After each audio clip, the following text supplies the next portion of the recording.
southern border? Kamala who? Yeah.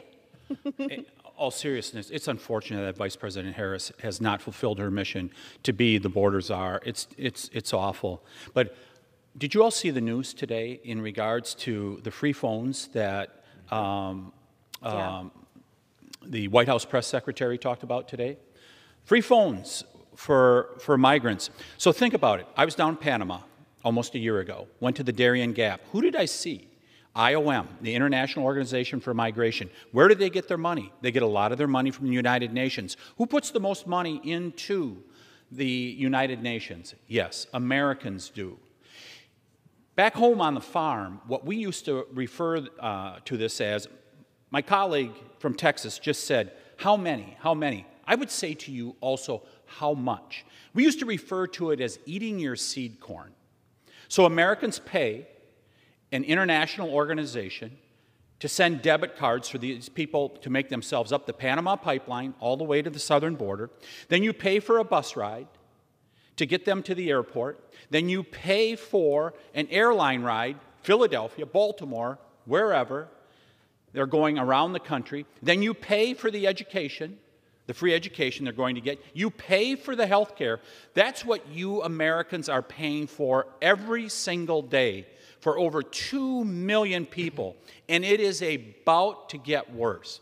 And to highlight how it's going to get worse and how obtuse this side of the aisle is, we're sitting in judiciary today, creating another loophole in the Virgin Islands.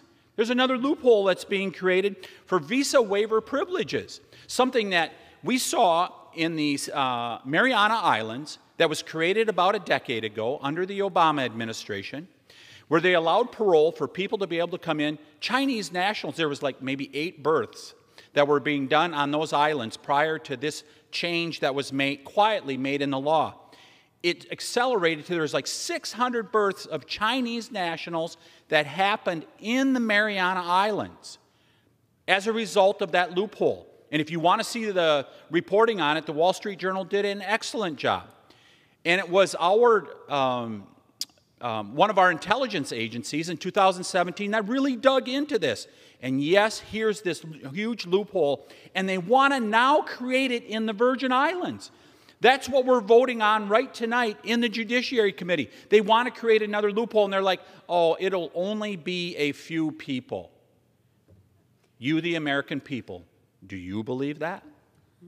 I appreciate my fellow border stater being down here. You hold those Mounties back up there, okay? You just keep them at bay. Every state is a border state, including my state of Wisconsin. Tom, Amen. can I add something to that, what you just said? It's not just the phones. What about the gas cards that's in this latest, the budget that the president had? What about that? And just to put some context to this, Texas, I think, I think you got about 15 to 20 million people. South Carolina has 5.3. That's the number that's going to be coming into this country in the next 4 months if the pace continues. It's a travesty. It's something that Americans, we have got to be aware of and stop. God help us all if they do exactly what you said. And to fund all of this, America's at the breaking point. So if I may extend my point a little bit, think about it. Tonight, we're debating in the Judiciary Committee creating another loophole. It shows how unserious they are, how they do not have the interests of the American people at hand. They want to create another loophole. And this one's in the Virgin Islands, not in the South Pacific. People are going to be able to be funneled in here by the thousands as a result of that loophole. Just another way to bring people into this country to compete against hardworking Americans who have to not only try to make their way up the scale, the economic ladder here in America, but now, with inflation, they have to fight that too. Mr. Chairman, we're wrapping up here. 30 seconds. Final